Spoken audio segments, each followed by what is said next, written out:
Olá, olá, 8 de dezembro de 2020. Confira as principais notícias desta terça-feira. Prefeitura amplia o tempo de uso do bilhete único no sistema de transportes da capital. Comércio é autorizado a funcionar mesmo com o feriado municipal de Nossa Senhora da Conceição. Semana Maranhense de Dança. Pandemia trouxe nova experiência com a arte para o público e para os artistas. E ainda, Sampaio tem jogo importante hoje pelo Brasileiro. E a difusora transmite o jogo do Palmeiras pelas quartas de finais da Libertadores. Fique ligado na TV Difusora e tenha um bom dia, Maranhão.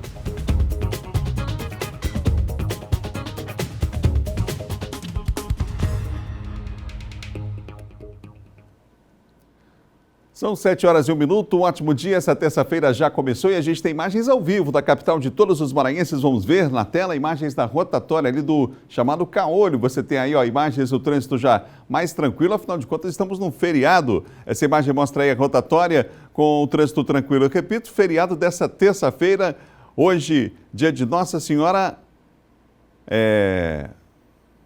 da Conceição, inclusive algumas paróquias realizando já em todo o estado o festejo também, nas homenagens aí à Santa. Hoje, terça-feira, estamos começando mais um dia, o tempo meio nublado, o sol vai dar as caras, mas pelo menos não teremos chuva nesse feriado. Você que está a fim de pegar uma praia, está a fim de sair para dar uma volta, essa é a previsão para o dia de hoje. Daqui a pouquinho a gente traz em detalhes para você. São 7 horas e 1 minuto.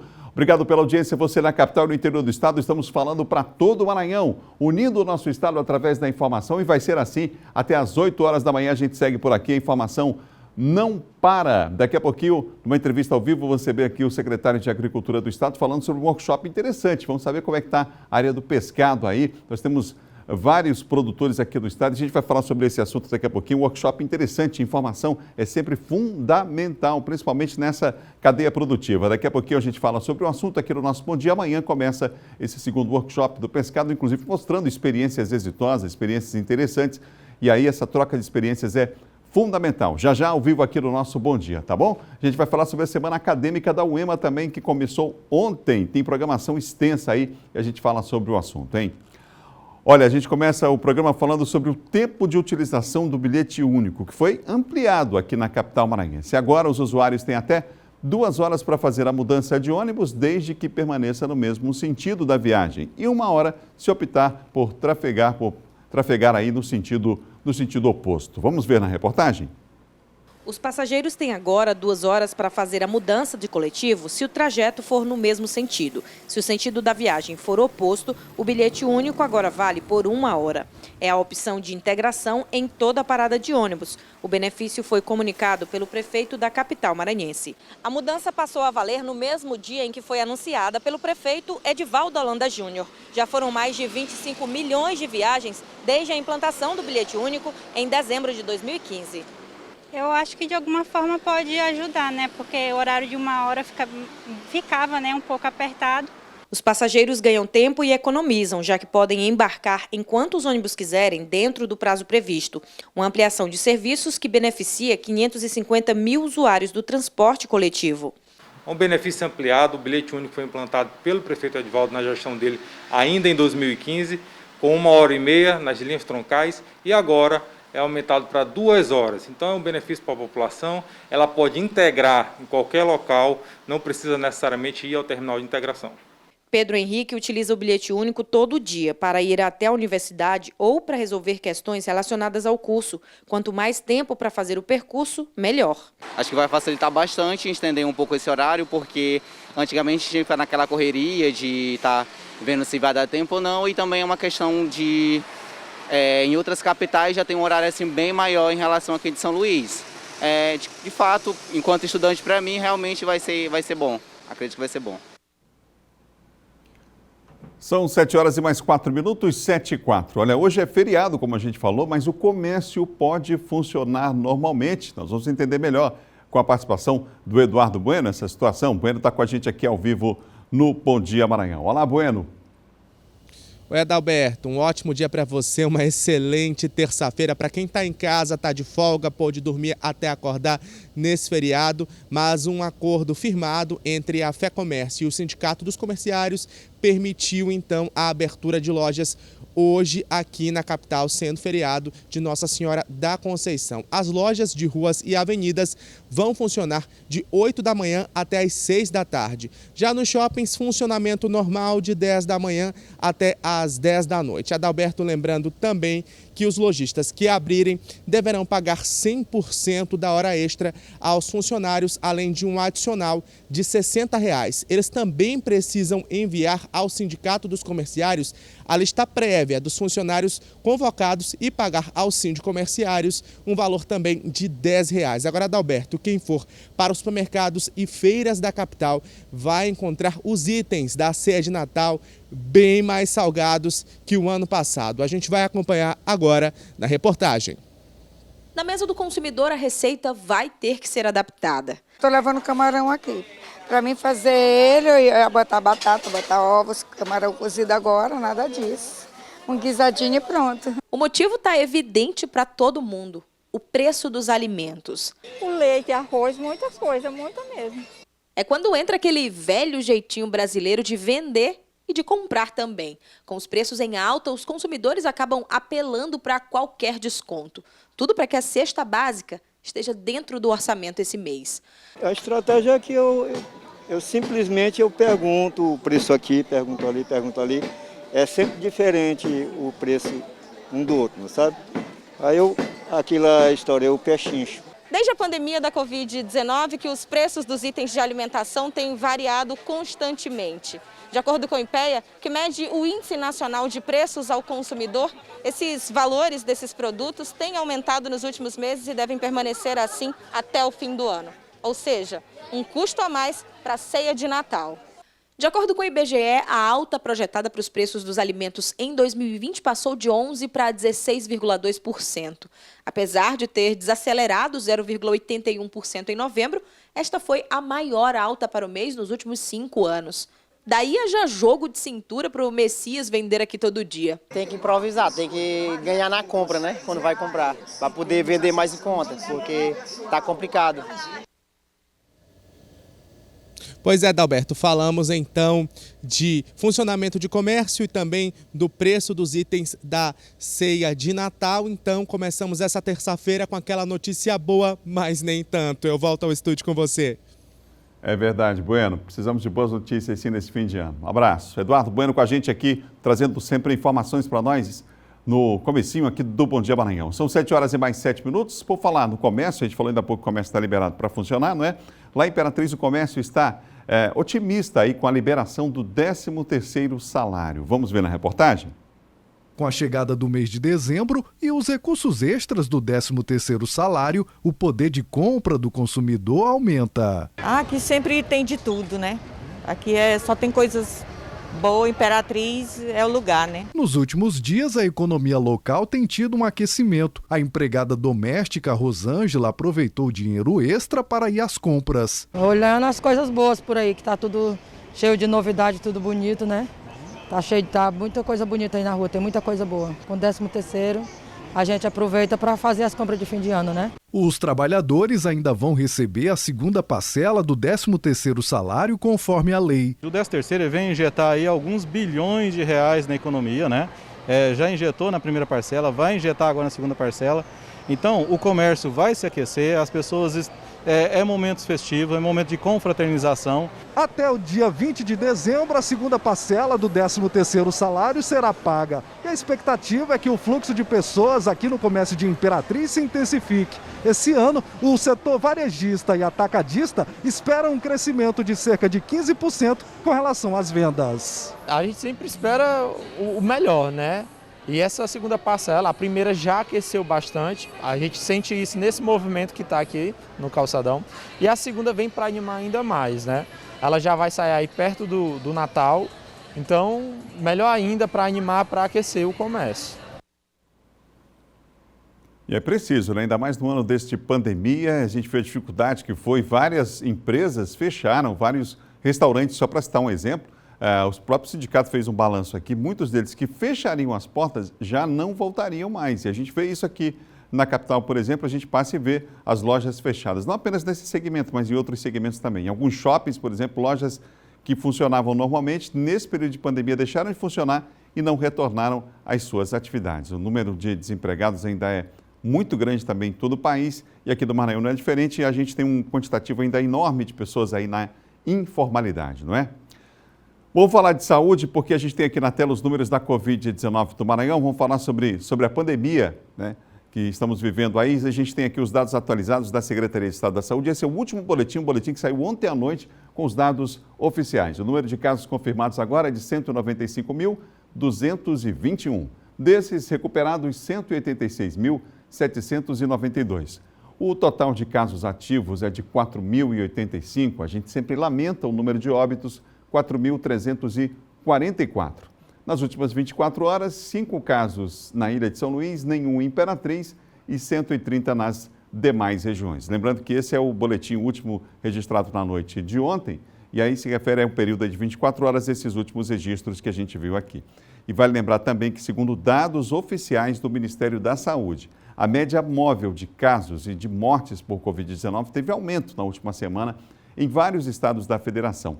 A média móvel, para que você tenha uma ideia, é um indicador considerado importante por pesquisadores para avaliar a tendência da pandemia, com menor interferência das oscilações diárias. O cálculo é feito a partir do número de mortes registradas nas últimas 24 horas, somadas às que ocorreram, por exemplo, nos 6 dias anteriores e o resultado dividido por 7. O mesmo se dá em relação ao número de novos casos, assim como o número de mortes. Então, essa média móvel tem aumentado, essa é a preocupação.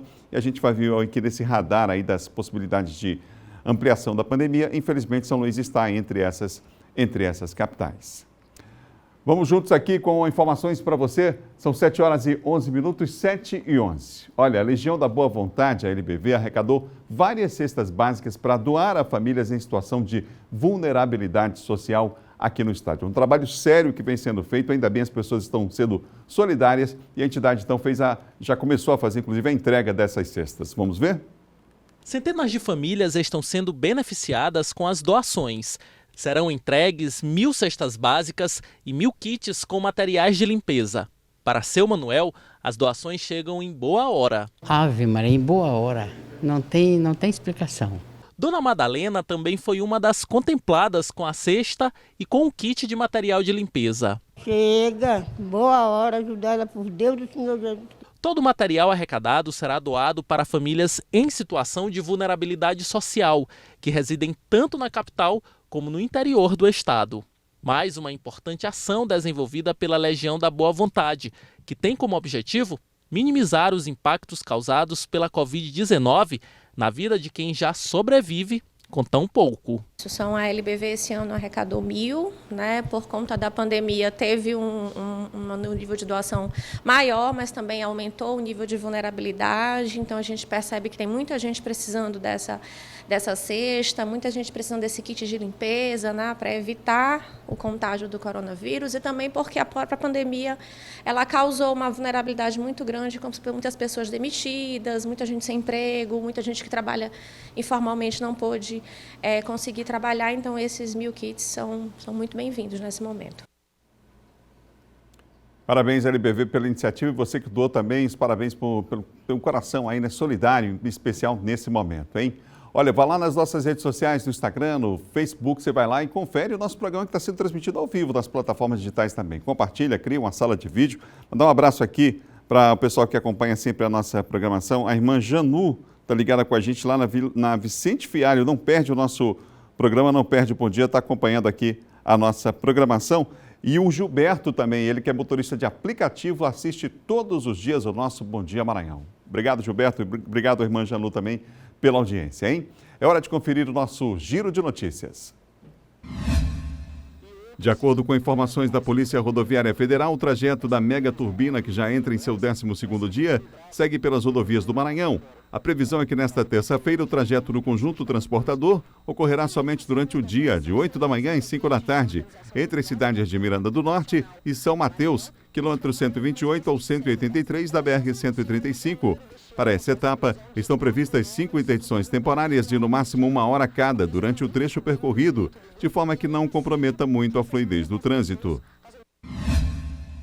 O cantor e compositor maranhense João do Vale ganha mais uma homenagem após mais de 20 anos de sua morte. O Teatro João do Vale promove uma série de lives para falar sobre a vida e a obra do poeta do povo. É a série João do Brasil, que reúne diversos artistas que conviveram com o maranhense enquanto estava vivo. Para acompanhar a série de lives, basta acessar o Instagram do Teatro João do Vale. Levantamento produzido pelo Instituto Patrícia Galvão revela que 76% das mulheres já foram vítimas de violência no ambiente de trabalho. 4 em cada 10 foram alvo de xingamentos, insinuações sexuais ou receberam convites de colegas homens para sair. A mesma proporção aplica-se a casos em que as trabalhadoras tiveram seu trabalho supervisionado excessivamente. Uma parcela significativa delas também vivencia situações de depreciação das funções que exercem, tendo suas observações desconsideradas, ganhando um salário menor do que colegas homens com o mesmo cargo.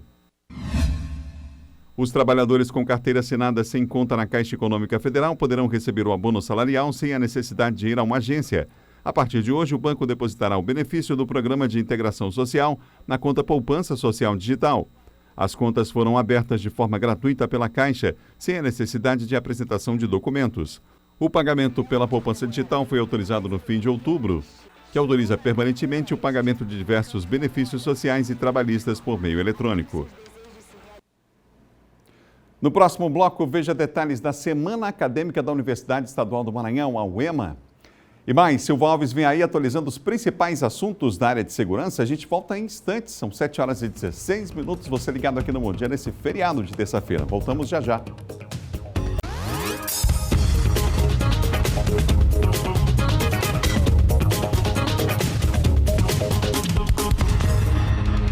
Rapidinho, já voltamos, são 7h19. O Bom Dia Maranhão está no ar e vamos juntos até as 8 horas da manhã, quando chega o Marcão do Povo e o primeiro impacto, hein?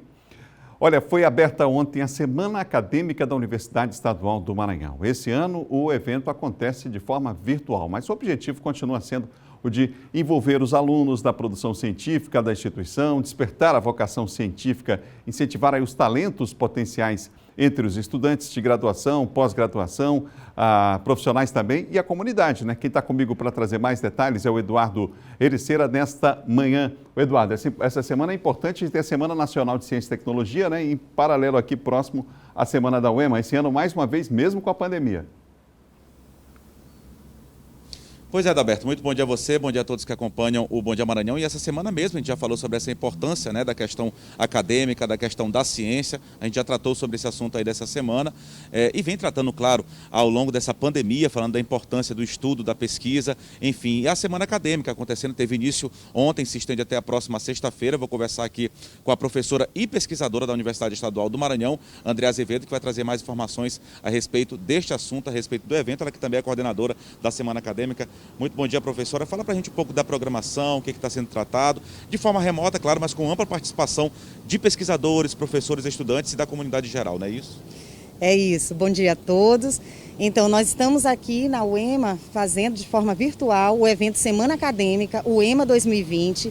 Como você falou, iniciou ontem e segue até a sexta-feira, e a gente gostaria de convidar todos os interessados em ciência, professores, estudantes, pesquisadores, ou então até quem deseja realizar algum curso universitário. Então nós estaremos, durante esta semana, apresentando os resultados que a UEMA, de todos os 20 campi da UEMA, conseguiram desenvolver através de projetos de pesquisa e extensão com bolsistas e pesquisadores. Nós teremos 922 trabalhos e que vocês poderão, portanto, acessar através da página da UEMA e consultar aquelas áreas do conhecimento que mais lhe interessam. Pois é, professor André, é um número bem significativo, simbólico, porque mesmo em meio à pandemia foram quase 1000 trabalhos, pesquisas, projetos que foram elaborados mesmo em meio a um período tão complicado, não é isso? É isso, nós na realidade tivemos, né, que nos readaptar, reavaliar os objetivos dos trabalhos e felizmente nós ainda conseguimos, Adalberto, encontrar resultados positivos que estarão então durante essa semana expostos para quem desejar acessar trabalhos na área de biologia, química, física, veterinária, agronomia, ciências tecnológicas, direito. Então, são infinitos trabalhos, né? E que vocês poderão, portanto, acessar, estão convidados a estar conosco. E eu gostaria de falar um pouco também do restante da programação. Sim, abrangendo várias áreas, tem a questão também cultural, tem a questão, claro, da amostra científica, dos projetos, mas tem também uma programação cultural, que já segue até sexta-feira, não é isso? Exato, todo dia, às 17 horas, então nós teremos uma programação cultural para dar uma quebrada assim, na parte científica, acalmar um pouco os ânimos. E aí, então, temos a apresentação da Orquestra Sinfônica aqui no Leite, show de saxofonista, violonistas, o cantor Josias Sobrinho, e dessa forma nós teremos também essas atividades culturais. Mas também serão apresentados painéis na forma de mesas redondas virtuais, mini cursos, e estão todos convidados, portanto, para assistir. Se quiserem se inscrever para receber certificação, ainda pode, até hoje seguem as inscrições, Adalberto, 40 horas para certificação, mas quem desejar assistir apenas como ouvinte, então poderá acessar o site de tecnologia da UEMA, o EMANET, e poderão acompanhar toda essa programação. Vai ter homenagem também, não é isso, professora? Isso, amanhã, que é na quarta-feira, então nós teremos uma homenagem, o doutor honoris causa, Marcelo Gleiser. Então o professor estará conosco virtualmente para receber esse título. Ele que é professor, astrônomo, físico, já teve quadro no Fantástico, redigiu matérias para a Folha de São Paulo. E aí, então, ele estará conosco virtualmente. Hoje em dia, ele é considerado um dos cientistas brasileiros radicados fora do país, dos mais famosos. E ele vai estar falando sobre a popularização do conhecimento, amanhã, às 11 horas da manhã. Lembrando que ele mora nos Estados Unidos, mas é uma pessoa conhecida aí mundialmente. Só para finalizar, professora, tem a participação das pessoas, como é pelo YouTube, né, da UEMANET, do canal da UEMANET, essa programação toda fica gravada, mas é importante que as pessoas participem, inclusive, como a senhora disse, tem a importância da entrega do certificado. Fica gravado para as pessoas poderem acompanhar, mas é importante a pessoa participar, não é isso? Então, se você conseguir acompanhar no horário da programação online, vocês também podem acessar essa programação através do Instagram, @Semana Acadêmica UEMA. Tem toda a programação e diariamente a gente vai também relembrando o pessoal através dos stories, quais os horários de cada atividade. E também no canal do YouTube. E no canal do YouTube, né? A programação está lá no Instagram, mas para acompanhar todas as atividades, então você vai no canal do YouTube do EMANET. E é importante que você veja online, porque também tem, Adalberto, a possibilidade das pessoas fazerem perguntas, tirarem suas dúvidas no momento da apresentação. Porém, se você perdeu, essas atividades estarão todas gravadas durante o dia, elas estarão disponíveis. Ok, obrigado pela sua participação, a professora Andréa Azevedo, pesquisadora e professora da Universidade Estadual do Maranhão e também está coordenando o evento. A gente volta com você, Adalberto, desejando bom feriado a todos, uma ótima terça-feira. Obrigado, Eduardo. Você, professora Andréa, também que é uma apaixonada, inclusive, pela extensão, né? O tripé da Universidade é Ensino, Pesquisa e Extensão. Parabéns pelo UEMA, pelo trabalho que vem desenvolvendo. São 7 horas e mais 25 minutos, 7h25. Olha, a Promotoria do Consumidor convocou uma reunião, olha só, para tratar sobre a situação do transporte aquaviário em São Luís. Desde o começo do ano já foram contabilizados pelo menos 3 incidentes com embarcações que saíram aqui da capital. O último você viu, inclusive, aqui na difusora. No último caso, aconteceu no sábado, quando passageiros que faziam a travessia São Luís-Alcântara ficaram à deriva. Com o leme quebrado, a embarcação que fazia a rota São Luís a Alcântara ficou à deriva por mais de 2 horas. 10 dias atrás, uma outra embarcação apresentou problemas. Por conta do episódio mais recente, a promotoria da comarca de Alcântara solicitou uma reunião com a Promotoria do Consumidor. Na audiência participaram representantes da MOB e da Marinha para juntos buscar soluções para o transporte utilizado por centenas de pessoas. A gente cobrou uma agilidade maior, é a liberação de uma embarcação que faz um trabalho regular que é chamado o iate Lusitana. Esse ele tem um horário, inclusive no site, que a população seguia pelo horário de saída, de entrada e fora isso tem outras embarcações que prestam serviço. E esse iate ele está parado dependendo de uma inspeção da Capitania dos Portos, que ainda não aconteceu. No cais da Praia Grande, em São Luís, os usuários relataram preocupação com a segurança das embarcações. A gente fica com medo, mas a gente é obrigada, porque não tem outro barco, outra lancha, e a gente tem que vir nela, né? Ficam com medo, assim, né? Mas graças a Deus que deu tudo certo a viagem da gente. A MOB esclareceu a situação pontual que ocorreu com a última embarcação, mas destaca a necessidade de cobrar melhorias na prestação do serviço. Isso nos alerta da necessidade que temos de cobrar melhorias, cobrar investimentos, cobrar as manutenções preventivas e trabalhar, acima de tudo, na prevenção. Porque, afinal, são aproximadamente 300 pessoas que utilizam esse sistema de transporte diariamente e necessitam ter o serviço prestado de forma adequada e com a qualidade. Como solução a médio e longo prazo, a regularização da travessia e licitações foram citados. A ilha não pode ficar ilhada por falta de embarcação. Esse serviço tem que ser regularizado, regulamentado, licitado para ter qualidade, para que a população possa ter segurança, certeza e previsibilidade. Vamos falar de segurança com a participação de Silvan Alves.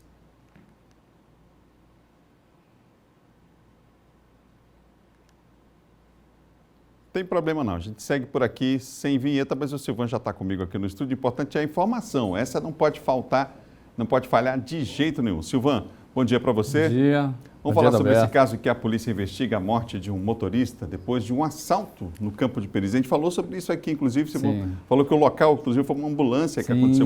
Sim, semana passada a gente mostrou o caso daquela ambulância. E já vinham ocorrendo outros fatos, como, por exemplo, no início do ano, a morte daquele pastor, né, que vinha lá de Imperatriz e com a família e foi atacado lá. A coisa estava tão... a ação desse bandido muito audaciosa que chegava ao ponto de colocar cama de faqui, que são tábuas com pregos para forçar a parada, furar o pneu do carro e forçar a parada. E redução ali no quebra-mola, bem na entrada ali da ponte Marcelino Machado, o cara tem que reduzir, o motorista precisa reduzir e eles saíram de dentro do mato para atacar as pessoas.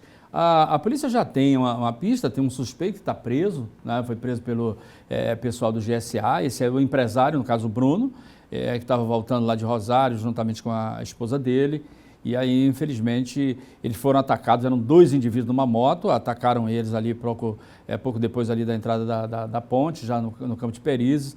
Ele foi baleado, porque tentou escapar dos assaltantes, ele percebeu que era um assalto, eles atiraram, inclusive uma das balas acabou perfurando o banco e atingindo o coração do Bruno. A esposa dele, Adalberto, ela foi ouvida ontem, muito abalada, claro, numa situação como essa, não sabe nem se ela reúne condições para fazer o reconhecimento desse indivíduo, né, que é o cara que foi preso aí pelo GSA, o grupo de serviço avançado, e ela que teve muita coragem, foi atacada por eles ainda, ela levou várias coronhadas, mas mesmo assim, ainda conseguiu dirigir o carro com o marido baleado até da ponte lá do Estreito dos Mosquitos, até o posto da Polícia Rodoviária Federal, que fica no quilômetro 15 da BR-135. A polícia vai fazer algumas operações pontuais lá naquele local, lá para tentar amenizar essa situação, principalmente porque ali está próximo da barreira da Estiva, tem o 21º Batalhão, tem o pessoal da Polícia Rodoviária Federal, então não é para acontecer coisas dessa natureza, praticamente assaltos acontecendo em plena luz do dia, né, logo na entrada da cidade. Isso precisa ser resolvido. Precisa sim. Silvan, a Superintendência Estadual de Investigações Criminais, a SEI, que deflagrou uma operação, a gente chegou a falar ontem, né, sobre os mandados de prisão, de busca e apreensão contra membros aí de facções. Exatamente, foi uma operação desencadeada pelo Departamento de Combate ao Crime Organizado. Essa operação cumpriu 15 mandados de prisão, inclusive de indivíduos que já estão no Complexo Penitenciário de São Luís. 4 mulheres desses presos também acabaram sendo levadas para a delegacia, para a superintendência e depois para o presídio estadual. Elas tiveram prisão preventiva decretada, são prisões já determinadas pela Justiça, porque, segundo a polícia, elas eram elo de ligação entre esses faccionados lá de dentro da cadeia para cumprir ordem de assassinatos aqui fora, também de tráfico de drogas. Inclusive, segundo o delegado Carlos Alessandro, aquele carregamento de droga avaliado em quase, aqueles 110 quilos, avaliado em R$250 mil, que foram apreendidos na semana passada pela SEIC, lá na barreira da Estiva, elas tinham o endereço desses indivíduos aí, ou dessas mulheres aí, compradas de dentro da cadeia por esses integrantes de facção criminosa. Obrigado, Silvan. Até amanhã. Bom dia, Adalberto. Bom dia a você, bom dia a todos. Até amanhã. Silvan apresenta de segunda a sexta o Bandeira 2 aqui na TV Difusora. Cedinho chega com a sua equipe. São 7h32, 7h32. Vem comigo aqui no Bom Dia Informação. Não para, a gente vai agora para o interior do estado, vamos para a região leste ao vivo. Com Caxias, quem está por lá é a Raquel Souza, que fala com a gente sobre as regiões, sobre as notícias aí da região dos Cocais. Bom dia, Raquel. Bom dia, Adalberto. Bom dia a todo mundo que nos acompanha. Um bom feriado a todos vocês aí também.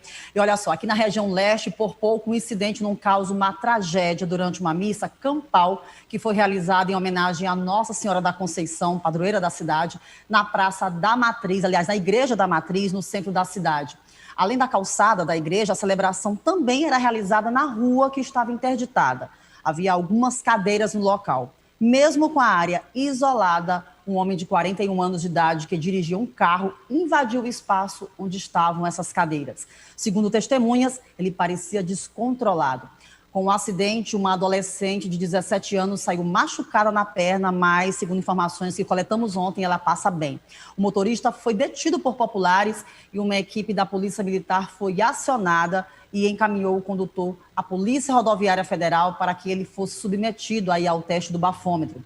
Com o teste, Adalberto, foi constatado que o homem realmente estava embriagado, havia ingerido bebida alcoólica e o teste deu mais de 1,30, né, por mililitro de álcool. Então, acima do permitido, com certeza. E o motorista foi apresentado na Delegacia de Polícia Civil, na região central, onde foi registrado um boletim de ocorrência. Ele foi, a princípio, detido, pagou fiança, mas foi autuado por crime de trânsito, lesão corporal e também por conduzir veículos sob o efeito de álcool ou drogas conforme a lei. Apesar de apresentar esse estado de embriaguez, o motorista justificou em depoimento à polícia que o freio do carro teria falhado. Então, o veículo vai passar aí por uma perícia. Que coisa, hein, Adalberto?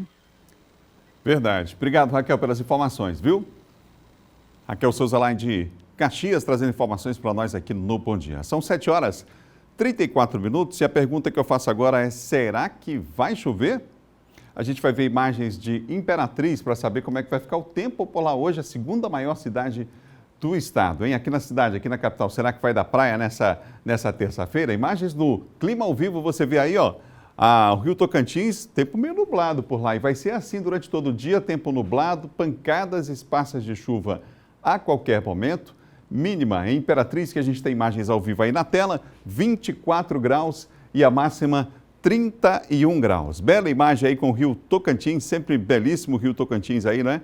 E essa cidade abençoada, segunda maior cidade do estado, Imperatriz, que tem dado grande audiência aqui ao nosso Bom Dia. São 7h35. 7h35. Aqui na capital maranhense, hoje, nessa terça-feira, imagens ao vivo, a gente tem agora imagens aí da região do Calhau, não é isso, produção? Tempo nublado, pancadas esparsas de chuva durante a manhã e à tarde também. Mínima de 25, máxima de 31 graus. Continua bem nublado o tempo aqui na capital maranhense, assim que começa o dia, assim que começa essa terça-feira, esse feriado de terça-feira aqui na capital de todos os maranhenses. Agora vamos imagens ao vivo também de Açailândia, no interior do estado. Imagens do climaauvivo.com, na cidade de Açailândia. Hoje, sol o dia todo, sem nuvens no céu. Noite de tempo aberto, ainda sem nuvens. Mínima de 22, aí está a imagem, 36 de máxima. Está aí Açailândia, o sol já deu as caras, mas temos algumas nuvens aí no céu, a gente já percebe aí, né? A possibilidade, portanto, durante o dia de hoje. Imagens de Açailândia você tem aí na tela do nosso Bom Dia Maranhão. É o dia começando no estado todo e você acompanhando aqui com a gente aqui na TV Difusora, hein? Tem mais 3 cidades para a gente dar a previsão do tempo hoje para você, mais 3 cidades aqui do nosso Maranhão. Estamos vivendo aquele tempo chegada da chuva em algumas regiões, mas a temperatura continua ainda lá em cima, né? Vem comigo porque em Caxias hoje a mínima será de 25, a máxima de 37 graus e por lá tempo nublado, pancadas esparsas de chuva a qualquer momento, hein? Vamos para Colinas agora? Em Colinas, tempo nublado, pancadas esparsas de chuva também a qualquer momento, mínima de 23 e a máxima é de 34 graus. Região aí da Baixada, São Bento, tempo nublado, pancadas esparsas de chuva a qualquer momento, mínima de 26, máxima de 33 graus. Um abraço aos amigos aí em Pinheiro, em Santa Helena, acompanhando a nossa programação. Estamos baixadeiros aqui em São Luís também. Tem muita gente da Baixada morando aqui na capital, acompanhando também a nossa programação, hein? No próximo bloco, começa amanhã o segundo workshop da cadeia produtiva do pescado. Acompanhe uma entrevista ao vivo já aqui no estúdio com o secretário de Agricultura do Estado falando sobre esse assunto. E mais, hein? Semana Maranhense de Dança. Experimenta aí novos formatos em tempo de pandemia. A gente confere tudo isso já. Depois do intervalo, vamos falar de esporte também, hein? Porque hoje tem Sampaio em campo, tem Palmeiras pela Libertadores. E já John Coutrin fala também de política. Tudo isso no último bloco do Bom Dia. A gente volta já.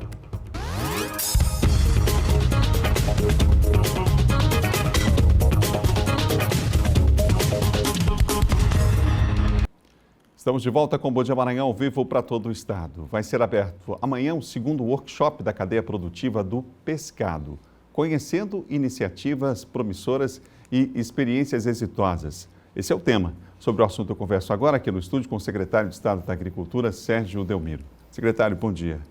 Bom dia, Adalberto. Bom dia a todo mundo.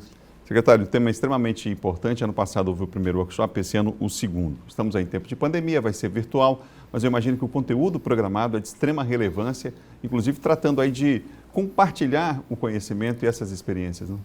Sim, Adalberto, o que acontece? Ano passado a gente fez um evento presencial, que é o evento que realmente ainda é o formato mais interessante.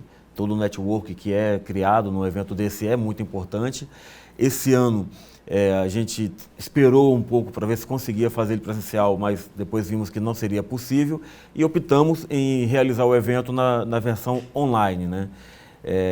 Um evento bem interessante, a gente está trazendo... Isso também nos permite alguma coisa, né? A gente está trazendo pessoas de grandes, bem renomadas, né? O ex-ministro Altemir Gregolin é um que vai estar com a gente. A gente também vai falar muito sobre cooperativismo, estamos trazendo o Irineu Peron, da Copacol, que é uma das maiores cooperativas agrícolas do estado, e a gente vai ter outras novidades também. O secretário nacional da Pesca participa também da abertura com o governador Flávio Dino, né? O secretário não estará presente, vai estar o Maurício que é o chefe do departamento, diretor do departamento de pesca ornamental e aquícola. Ele vai estar nos acompanhando, representando o secretário nacional por motivos de agenda.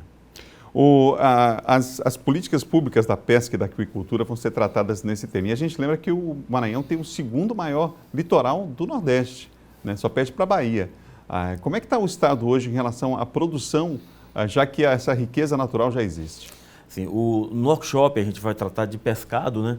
E o pescado ele envolve muito mais do que só o peixe em si, né? Claro. Então a gente vai tratar do que a gente vai estar trabalhando na nossa costa, mais precisamente a gente vai falar da parte offshore, com certeza. A gente está trazendo professores da UEM e da UFMA, que são especialistas no assunto, para estar nos mostrando toda essa dinâmica que a gente tem na nossa costa maranhense. Vai ter uma mesa redonda específica para tratar somente disso, da pesca marinha. A gente, claro, no workshop também trata da parte continental, né, que é a produção de peixe no continente, onde o Maranhão vem se destacando bastante. Quando a gente pegou o governo em 2015, ainda no primeiro mandato do governador, o Maranhão não estava nem entre os 10 maiores produtores de pescado. Em 2017, a gente já ocupa a 10ª posição e hoje já ocupamos a 6ª posição na produção de pescado nacional. Somos o maior produtor do Nordeste de pescado. A gente tem alguns desafios aí pela frente, não é, secretário? A possibilidade, por exemplo, de melhorar a estrutura dos portos, inclusive, que facilita aí nessa cadeia produtiva toda. Temos municípios daqui do Maranhense que têm uma vocação enorme para essa área, né? E que, como o senhor falou, a situação melhorou, mas há um caminho longo ainda a ser percorrido também, né? Sim, há um caminho longo. O que temos de potencialidades no estado é gigantesco, né? Não podemos ocupar ainda as primeiras posições, com certeza, na parte de produção de pescado. Hoje ela se concentra mais na região da Baixada, mas a gente vamos mostrar algumas experiências, por exemplo, na criação em viveiro, em tanques redes, né, que é um projeto até mesmo da Secretaria, que a Secretaria apoia, na barragem, tanto nos projetos da Boa Esperança, como nos projetos da barragem de Estreito.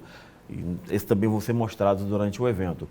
Nós pegamos desde a parte de rios, né, de barragens, até a parte costeira em atuação. Alguns municípios da região costeira, onde, Adalberto, você fala com com muita precisão. A gente demanda ainda de algumas estruturas portuárias. A gente fez um estudo durante o ano passado, fizemos levantamento em vários municípios que têm esse potencial portuário, fizemos levantamento na parte de engenharia de muito desses cais e estamos aí com algumas propostas em andamento, principalmente na parte do levantamento e da melhoria dessas infraestruturas e também algumas melhorias de infraestruturas de apoio, como, por exemplo, casas de gelo, fábricas de gelo, para dar suporte a esse pescado que chega no continente. Secretário, essa experiência de trabalhar de forma coletiva, né? O cooperativismo, por exemplo, esse é um destaque que a gente pode observar nos últimos anos aqui no Estado? Sim, a respeito disso, a gente está trazendo uma das palestras, que é o Irineu Peron, que é da Copacol, uma das maiores cooperativas agrícolas do Brasil.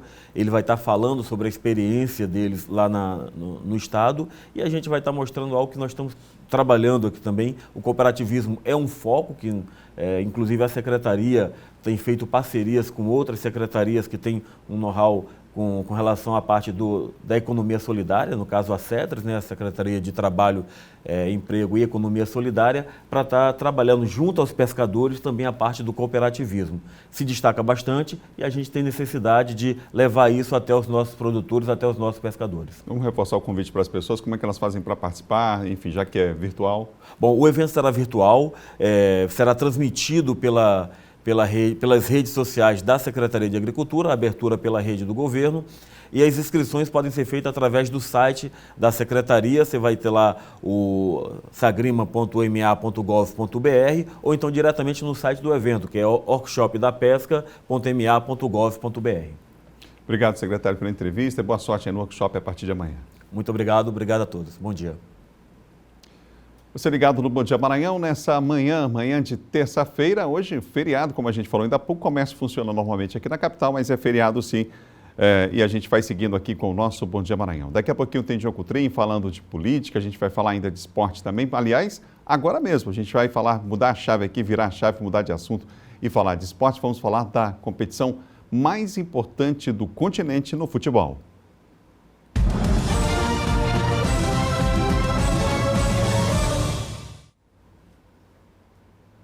Com uma sequência de vitórias nos últimos jogos, o Palmeiras entra em campo hoje à noite para enfrentar o Libertad. A partida válida pelas quartas de final da Libertadores da América acontece às 9h30 no estádio Defensores del Chaco, no Paraguai, com transmissão aqui da TV Difusora. O técnico Abel Ferreira contraiu Covid-19, é verdade, ficou aí em São Paulo. Já os jogadores que não participaram do jogo contra o Santos vão reforçar o elenco na partida de hoje à noite. O gol mais bonito da semana na Libertadores foi do melhor ataque da competição. Gabriel Veron marcou o quarto gol na goleada por 5-0 sobre o Delfim e ganhou a eleição da Conmebol. E o Palmeiras chegou a 25 gols em 8 jogos.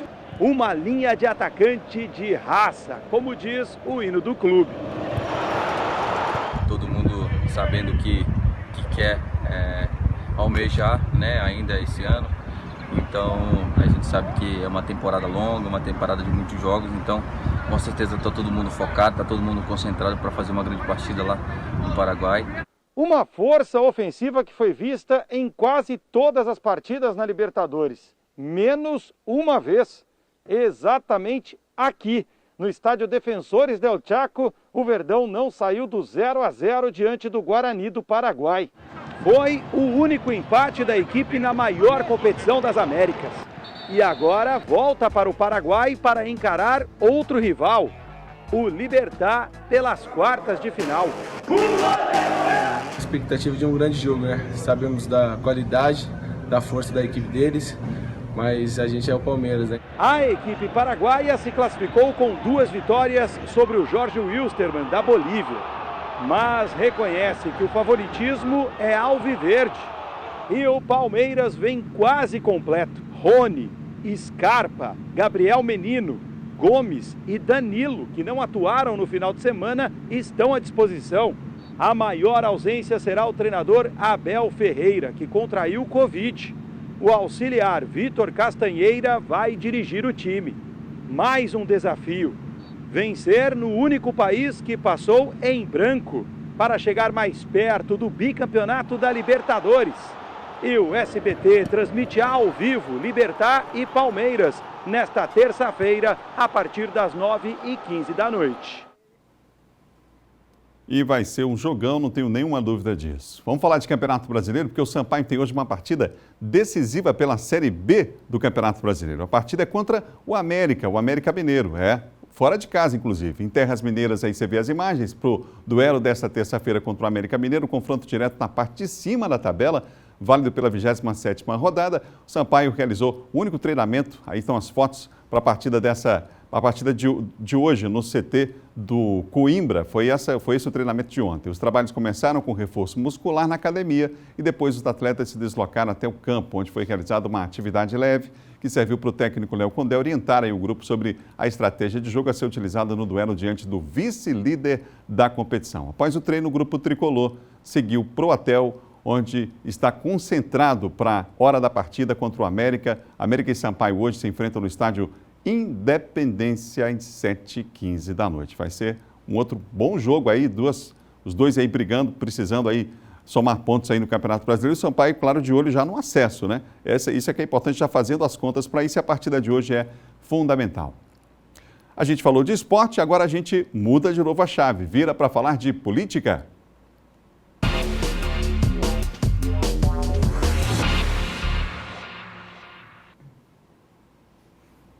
Comigo aqui no estúdio, João Coutrinho. Bom dia, João. Bom dia, Adalberto. Bom dia a todos. Ô, João, a gente começa falando sobre a reeleição no Legislativo do Eduardo Nicolau, que diz que o efeito cascata existe, mas não atinge aí o novo mandato do Otelino. Agora a preocupação em várias instâncias aí por conta dessa decisão que foi tomada essa semana. Exatamente, Adalberto. Para quem não lembra, resumindo, né, uma decisão do STF que proibiu a reeleição dos presidentes da Câmara, Rodrigo Maia, e do Senado, Davi Alcolumbre. Proibiu esse entendimento, que feriria, né, a Constituição, que iria contra o que está na Constituição, no artigo 57. E aí, por conta disso, muita gente preocupada com o efeito cascata, né, poderia refletir em eleições de outras casas legislativas, o que não é o caso, Adalberto, por exemplo, aqui da Assembleia Legislativa do Maranhão. Não se aplica, né? Não se aplica. Por que não se aplica? Até o próprio Procurador-Geral, Eduardo Nicolau, tem também esse mesmo entendimento. Ele já conversou também com técnicos do Ministério Público e eles entendem também que não influencia, não se aplica ao caso da Assembleia Legislativa do Estado do Maranhão. Por quê, Adalberto? Porque não pode retroagir, foi uma decisão já depois da eleição feita naquela casa, né? O Otelino já foi eleito novamente para um mandato que se inicia no próximo ano, importante destacar isso, e muita gente ficou confusa em relação a essa questão. É natural, né? É natural, mas no caso do presidente da Assembleia Legislativa, Otelino Neto, não pode, portanto, retroagir, porque a eleição já foi feita, Adalberto, ali na Assembleia Legislativa, e o próprio procurador Eduardo Nicolau entende, né, que a eleição foi feita de forma condizente com o que dizia a legislação, né, ali na Assembleia Legislativa. Então, o presidente Otelino vai assumir mais um mandato no próximo ano. Ele continua, portanto, à frente, Adalberto, ali daquela casa legislativa sem nenhum tipo de problema. Ô, João, o padre William tem candidatura indeferida e pode não ser diplomado prefeito? Pode, Adalberto, porque essa decisão foi ontem, né, do Tribunal Regional Eleitoral. O padre William foi eleito prefeito de Alcântara, né? Alcântara, ele já foi prefeito de 2 cidades, inclusive, uma delas Guimarães, e ele, nessa época, Adalberto, teve problemas com as suas contas relacionadas à FUNASA e à Ação Civil Pública também no que condiz ao FNDE. E aí ele foi, naquela época, teve suas contas rejeitadas pelo Tribunal de Contas da União e por ato de improbidade administrativa, já com trânsito em julgado, no ano de 2018. Então ficou inelegível, né? E só que ele conseguiu uma decisão antes da eleição, temporária, e conseguiu ter a candidatura deferida e ser candidato. Mas essa decisão foi derrubada, uma ação rescisória derrubou essa decisão, Adalberto, e ontem, né, os membros do Tribunal Regional Eleitoral entenderam que ele está aí, perdeu a elegibilidade, portanto não poderia nem ser candidato, né? E já que essa decisão foi após as eleições, então o Tribunal Regional Eleitoral entendeu que ele não pode ser agora, a partir de então, diplomado, né, já que ele é declarado, teve um indeferimento do seu registro de candidatura, o padre William, lá de Alcântara, ele pode não ser diplomado e pode também, Adalberto, haver novas eleições ali na cidade de Alcântara. Então, há uma indefinição quanto a isso, né, por conta dessa decisão do Tribunal Regional Eleitoral de ontem, foi por unanimidade, inclusive 6-0, né? Inclusive o próprio Ministério Público Eleitoral também opinou pelo indeferimento e pela perda de condição, né, de elegibilidade do padre William, que foi eleito com um bom número de votos, mais de 7 mil votos, na cidade de Alcântara, Adalberto. E para finalizar, falando ainda sobre essa questão ainda lá do Senado e da Câmara, não é? Há agora uma discussão sobre quem serão os candidatos, né, Adalberto?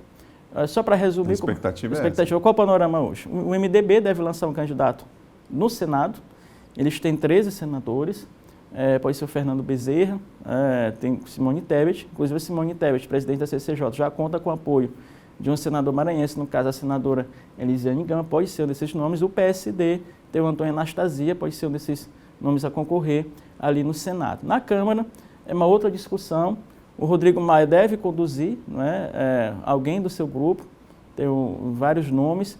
O governo deve apostar no Arthur Lira, né, um dos nomes.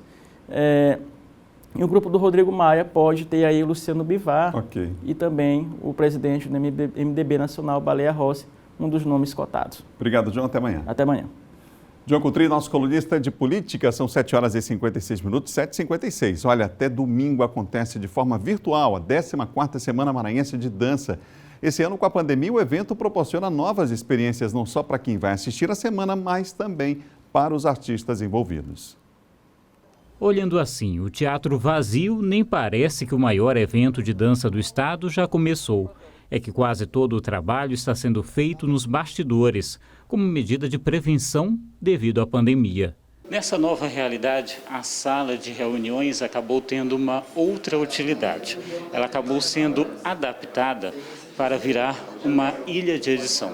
Por aqui passam todos os vídeos que fazem parte da programação. São cerca de 100 trabalhos envolvidos no processo. Atrás do palco, equipamentos de captação e edição de imagem e som também passaram a fazer parte da rotina.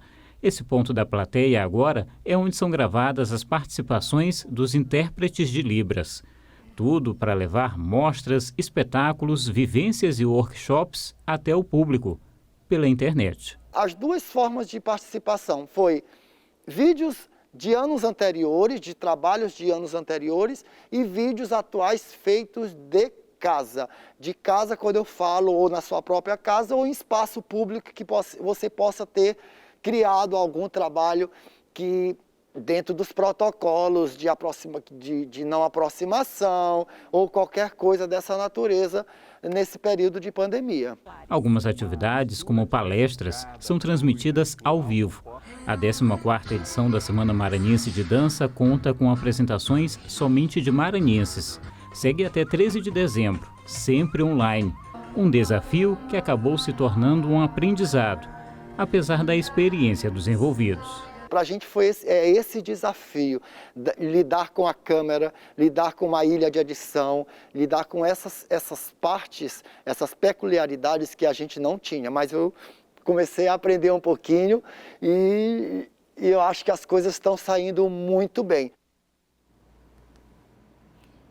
Quero agradecer o convite de participar aí dessa grande festa que foi a Semana de Dança, que segue até domingo, hein? Eu quero agradecer em especial ao Eduardo Teles também, a Márcia Meirelles, que fez com a gente a apresentação aí dessa semana. Vamos lá.